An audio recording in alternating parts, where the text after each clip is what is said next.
On s'y attendait, certes, mais néanmoins, ça demeure une très bonne nouvelle pour plusieurs d'entre vous. La Banque du Canada qui a réduit son taux directeur d'1/4 de point de pourcentage pour l'amener à 2,5 la première baisse depuis mars et peut-être pas la dernière.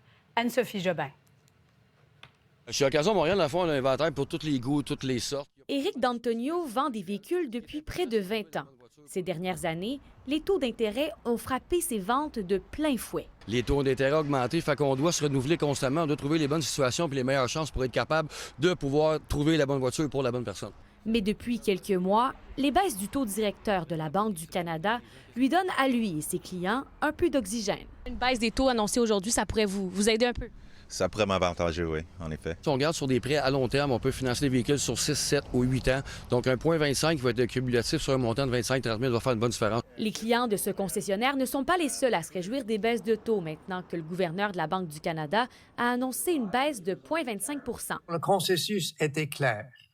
Réduire le taux directeur pour la première fois depuis mars. Ceux qui ont un prêt hypothécaire à taux variable ou d'autres produits de crédit verront leur paiement mensuel baisser. Pour une hypothèque de 250 000 on parle d'économies de plus ou moins 35 par mois.